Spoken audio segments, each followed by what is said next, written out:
So the Las Vegas Raiders got a ton of interesting updates coming out today, including one that includes one of our star football players, this guy that we took in the second round last year. Tight end Michael Mayer, who has been out for personal reasons, is officially back with the Las Vegas Raiders today. And I'm excited for this one, man. Believe it or not, Michael Mayer is a guy that had so much upside coming out of college. He's a tight end that, unlike Brock Bowers, he's a normal tight end that's going to take 2 or 3 years to really develop and potentially show what he can be. And this was the year that Michael Mayer was supposed to show us more upside. And unfortunately, he didn't really get to play for the Raiders this season, but he is officially back to practice. And we don't 100% know exactly what happened still. He is going to be doing a presser tomorrow, so there's a good chance that as Michael Mayer does his presser tomorrow, we'll potentially figure out exactly, what happened if he chooses to share that. But Michael Mayer is back with the Las Vegas Raiders. Now we'll get to finally see that 12 personnel package that we were promised so early on this season. I think it was Antonio Pierce that had talked about it multiple times that, being able to stop Brock Bowers and Michael Mayer is not something most teams are going to be able to do. And we already seen Brock Bowers dominate, right? Brock Bowers has been very, very, very good. And most modern NFL offenses, if you guys don't know this, let me just explain something to you guys. So most modern NFL offenses utilize 2 tight ends. And when they utilize 2 tight ends specifically, they use one tight end as the guy that essentially goes into motion. Some teams call it an H-back as a tight end. It's kind of weird why they call it that, but it's called an H/back. It's essentially the tight end that kind of moves. And Brock Bowers is kind of that guy, right? He's been that guy for the Raiders a little bit. But Brock Bowers is also lining up in the slot. He's playing in the backfield. He's doing all the different things. He's being moved around. And that's kind of what you'd expect with the Brock Bowers guy, right? Again, when most modern NFL offenses use 2 tight ends, it's kind of how it works. But that other tight end is the guy that kind of stays in line. He's the guy that chips and releases. He's the guy that's supposed to be a good blocker. He's the guy that's supposed to be able to do all the little things. And the Raiders have had to rely on a bunch of different guys that aren't that good. Michael Mayer coming back should benefit the Raiders offense a ton. I think a lot more than people realize. And that doesn't include the fact that in college, Michael Mayer has shown us tremendous upside as a pass catcher. And I know that didn't really, we didn't really see much from him last year, but a big part of that was because he was playing with Aiden O'Connell as his quarterback. And he didn't have the, fortunate ability, like we've seen some tight ends come out and they get to play with guys like Josh Allen as an example, right? Or Jordan Love potentially, right? With the tight end that they kind of have. Michael Mayer, and he still doesn't really have a quarterback, but he is back, right? So we will get to see him get some opportunities. He'll get some targets. And I think for the Raiders is a huge, huge, huge, huge benefit for our offense, because even though this season might actually be over for the Raiders, the one thing we can actually rely on is potentially seeing what some of these players can do for the Raiders, right? Michael Mayer is a guy that we need to know, like, is Michael Mayer and Brock Bowers the next Aaron Hernandez and Rob Gronkowski, or will Michael Mayer eventually be traded in a year or two because he's going to just underperform going forward? We need to find that out, right? And we'll find that out over the next couple of weeks. As the season comes to an end, we'll find out about our offensive line. Is DJ Glaze the guy or is he not, right? Because most guys get better over the course of their rookie seasons. You're going to be the worst in your first game of the season. You'll be a little bit better in the second game, a little bit better in the third, and so on and so on. So we're going to find out a lot about this team as the season kind of goes on. And I'm actually excited to go up and be able to play a team like the Miami Dolphins. If you guys remember last year, we were very, very close to beating this team. Right, I think it was like a 1-touchdown game for most of the game, and even then, I think we only lost by a touchdown as well. And Christian Wilkins has talked about it, right? That the reason why he ultimately chose the Raiders was because of the energy that he had felt. Right, when the Raiders came and played the Miami Dolphins, that mindset, that energy, right? He could feel it on the sideline, and he wanted to be a part of a team that kind of has that. And as we're talking about Christian Wilkins, let's just touch on this really quickly. There was a very interesting video that kind of went viral yesterday on social media, and I want to talk about it because it just makes you think about some of these guys that cover sports. Apparently, Colin Cowherd did not know that Christian Wilkins was the Raiders. I'm going to let you guys watch this, and we'll talk about it on the other side. Well, the Rams are still not healthy on the interior of their O-line. They're playing a rookie center. They don't want to. They're playing a pretty marginal left guard. So it's still not a great O-line. Is Christian Wilkins playing the D tackle for the Dolphins? They're not going to do inactives until a little later today. Okay, so I mean, I think the Rams could have a little problem running the ball tonight through their interior. But so there you guys have it, right? Colin Cowherd obviously thinks that Christian Wilkins is still with the Miami Dolphins. And it's just funny to me, you know, not that I have anything personal against Colin Cowherd. It's just funny to me because, you know, I no longer watch, you know, the Colin Cowherds, the Stephen A. Smith, you know, those type of people that are on these big networks. I don't watch these guys anymore. And I'm sure a lot of you guys can probably agree with me. You know, when I was a kid, when I was a lot younger, you know, it's cool, it's fun. You know, you come home from school, you put on ESPN or whatever it is. But I'm not a child anymore, right? I'm a grown ass man. And I understand, you know, when I watch content with certain creators, even with the Raiders, when I watch some of the other creators, I see that passion. I feel that passion. And I also see that these guys know the guys that are on this team. You know, no one knows who Jordan Meredith is. Let's be honest. No one that's not a Raiders fan does not know who Jordan Meredith is. They can't tell you, right, who this guy is. Most of the people out there won't even know that Malcolm Koonce broke out last year and the type of year he had. And that's not just me and you speaking as Raider fans. Like PFF said Malcolm Koonce was a top 10 defensive end last year, right? In the like 9 games he ended up starting. But people like Colin Cowherd probably don't know who that guy is, right? And it's just funny to me. I just wanted to show that to you guys really quickly. But there's another report that kind of came out, and I think this is one of those things that we're starting to see this so much, and it's just interesting to me. You know, Shedeur Sanders is the guy that a lot of Raiders fans want. He's a guy that people are so high on. He's a guy that I've watched pretty much every single game up to this point. And he's a guy that's actually gotten a lot better. And he recently shouted out the Las Vegas Raiders. Check this out. Is on that one, bro? Nah, it's just money. So it's just a little bit bigger. Shout out Raiders. So there you guys have it, right? So Shedeur Sanders is holding a cleat that is silver and black. And I'm not sure if that's like the official Raiders cleat. I know there's something out there that exists like that. On the side of the cleat, it says, "Thank you, God."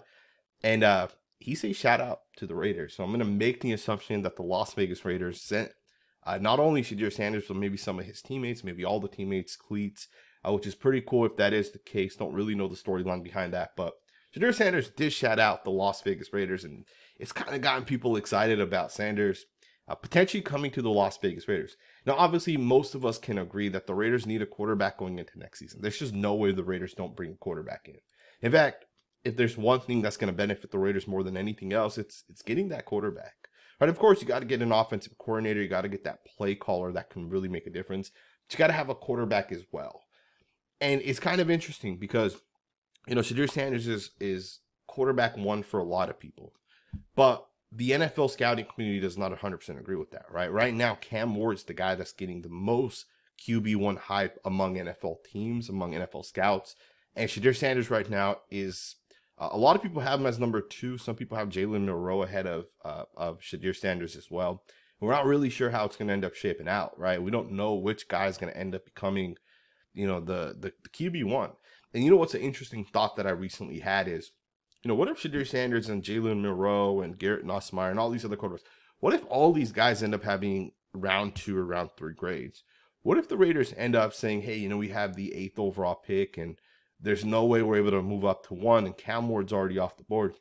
What if the Raiders decide, hey, let's get the best possible player at that position? The way we did with Brock Bowers, right? We didn't really need a tight end because we had just drafted one in the 2nd round the year before. But we went out and got the best player available on the board. You know, I don't know if Malachi Starks is going to be the best player on the board at that point. I don't know if it's going to be Mason Graham. I don't know if it's going to be Kelvin Banks. I don't know, right? Maybe it's Ashton Genty, right? A guy that's going to be the next Saquon Barkley, Bijan Robinson caliber player. But would it make sense for the Raiders to potentially not take a quarterback, especially one where, you know, teams might not take, we might have 1 or 2 quarterbacks go in the 1st round. And if that does happen, I'm not saying it's going to happen. We might have 6 quarterbacks on the 1st round. I don't know, right? It's still a long season left. The bowl games are going to be a big part of it, as well as the playoff games. But what if the Raiders decided, let's take the best player on the board, then we take a quarterback in the 2nd round? Is that something the Raiders could do? Or just altogether skip out on taking a quarterback? Again, I don't think that makes sense, right? If I'm the Las Vegas Raiders, I'm getting the best possible quarterback with that pick. Try to get Cam Ward if possible. He's my current QB1, but never say never on what's going to end up happening, right? One of the interesting things that actually happened earlier today was Shane Waldron, the offensive coordinator of the Seattle Seahawks, ended up getting fired. And some of you guys know that I'm a fan of Shane Waldron. I think he's a good offensive coordinator. And it's interesting because, you know, it's a full circle type of thing. You know, Luke Getsy was with the Bears. He came to the Raiders. We fired him. Shane Waldron was with the Seahawks. He went to the Bears, right? He essentially replaced Luke Getsy, and they fired him. And both the Bears and the Raiders wanted Cliff Kingsbury, both of those teams. And Cliff Kingsbury's over here about to make the playoffs, right? It's just crazy how the NFL circle kind of works. But it also makes you realize that you have to get an offensive coordinator, otherwise you're not going to have success, right? In order to win football games, you got to have an offensive coordinator. You got to have a play caller. And it makes such a big difference. I was thinking about this yesterday. And I did a whole ass tweet that I'm not going to show you guys. But, I was thinking about how, we've had quarterbacks like Jimmy G go to Kyle Shanahan and then leave Kyle Shanahan and go to Josh McDaniels. We've had Tua Tagovailoa, who was with Brian Flores for 2 years. Most people said this guy's a bust, only for Mike McDaniel to turn his entire career around. We've had other quarterbacks, right? Jalen Hurts wasn't great early on, but something clicked for him and he got really, really, really good. Obviously, they kept it consistent with Jalen Hurts as well. Caleb Williams had a ton of upside, but he hasn't looked that good up to this point. And it's just crazy because in the NFL, I feel like getting that right offensive coordinator, getting that right play caller is such a big part of having success, right? Cliff Kingsbury is having a great amount of success with Jaden Daniels. You look at Kyle Shanahan, and Shanahan hasn't been perfect, but he's been able to go from Jimmy G, and now he has Brock Purdy, and they're having success with Brock Purdy. You look at Andy Reid, who went with, taking Alex Smith into the playoffs to moving off of him, taking Patrick Mahomes, and now he's winning Super Bowls. And he was doing it before as well, right? Like, let's not pretend like he wasn't one of the best coaches even prior to him coming to the Chiefs. Jim Harbaugh, look at what he's done with the Los Angeles Chargers. And I know Harbaugh doesn't call plays, but Harbaugh has a philosophy that, it's a philosophy that they actually build, right? It's a real philosophy. He brings in his offensive coordinator. He makes sure that guy knows how to run his philosophy. He brings in a defensive guy. He makes sure that guy knows how to run things as well. To me, the Raiders got to get an offensive coordinator. I can't touch on that enough. And I also think that for the Raiders, you hired Luke Getsy, let's say next year, right? Let's say we didn't hire him this past year. Let's say the Raiders hired him next year. And let's say you drafted Shedeur Sanders. What are the chances Sanders busts out? Right? So for me, I feel like the Raiders really have to figure it out. And when they bring this rookie quarterback in, if they don't have that offensive coordinator, you need to keep that guy, that quarterback specifically, you got to keep him on the bench, right? You roll forward Gardner Minshew, you roll forward Aiden Connell, let those guys go until, maybe the season's over, right? Go into next season, have that rookie quarterback be 0-5, very, very low expectations from that point forward.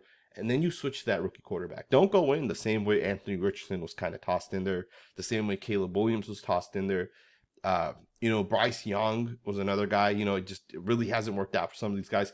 Baker Mayfield, Sam Darnold were thrown right in there, and they failed early on, but they bounced back later on, right? Shout out to those offensive coordinators that kind of helped those guys get it together. So we'll see what ends up happening, man. Just a lot of information coming out. But this next week against the Dolphins is going to be a big part of what the Raiders do for the rest of the season.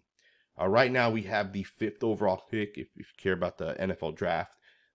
If you lose that at this point, you're going to have nothing less than a top 5 pick, right? If the Raiders don't win another game, and chances are, right, that the strength of schedule could flip, you could easily jump to like the number 1 overall pick, depending on the strength of schedule, right? So there's nothing that seems the Raiders can't have the number 1 overall pick, right? There's no other team that has 1 win. Every team has 2 wins at this point. So nothing saying you can't have the 1st overall pick, but at worst, the Raiders should have a top 5 pick if you were to lose out. But this next game here against the Dolphins is gonna show us a lot, right? Because the Dolphins are a good football team. They're a playoff caliber team.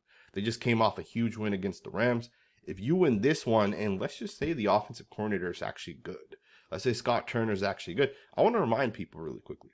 Ben Johnson was with Dan Campbell in 2021, but he was the Detroit Lions pass game coordinator in 2021.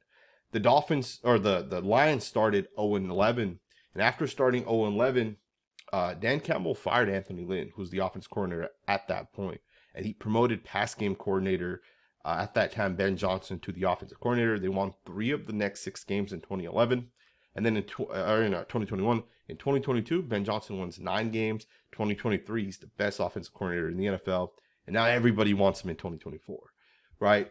But Ben Johnson was the offensive the pass game coordinator before he became the offensive coordinator, right? So maybe Scott Turner's a good coach. Who knows, right? So if the Raiders win, you know, let's just say 75% of their games from this point forward, yeah, we won't make the playoffs, but maybe that's a good sign for the future. Maybe that means we found our offensive coordinator and we can actually go forward with Antonio Pierce, right?